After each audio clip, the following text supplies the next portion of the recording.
Sir आपका नाम, आपका अटेम्प्ट और आपका कौन सा मीडियम था? मेरा नाम तनिष चौहान है। मेरा मीडियम इंग्लिश है और फर्स्ट अटेम्प्ट। सर इंटरव्यू में सबसे पहला क्वेश्चन कौन पूछा गया?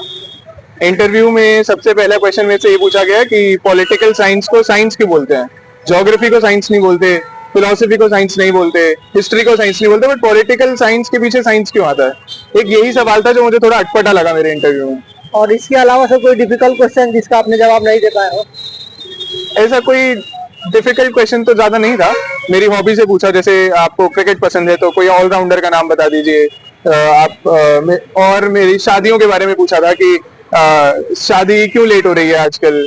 और एक चीज मुझसे पूछी थी कि अगर आप यूपीएससी यूपी नहीं करेंगे, यूपी का नहीं निकलता आपका, तो आप क्या करेंगे। आप बिजनेस करेंगे, आप नौकरी करेंगे या कुछ और करेंगे। तो ये सब कुछ सवाल थे। सर और प्रीलिम्स के लिए स्ट्रेटजी कुछ बता दीजिए जो नए कैंडिडेट है।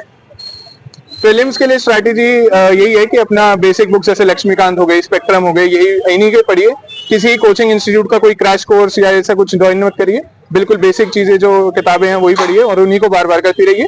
दूसरी चीज प्रीलिम्स में जो सबसे ज्यादा जरूरी होती है वो ये होती है कि आप प्रैक्टिस करिए। कम से कम 10 से 12 जो MCQ type full length test होते हैं वो करिए। और सर मतलब एनसीईआरटी को कैसे करें? एनसीईआरटी पढ़े थे ना सर आप?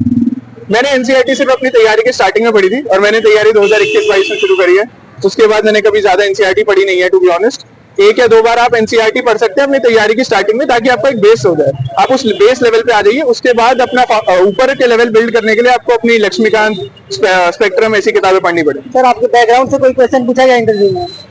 बैकग्राउंड से वही जो ग्रेजुएशन वाला मैंने आपको बताया, हॉबी वाला बताया, सच और कोई ज्यादा नहीं क्वेश्चन। Thank you.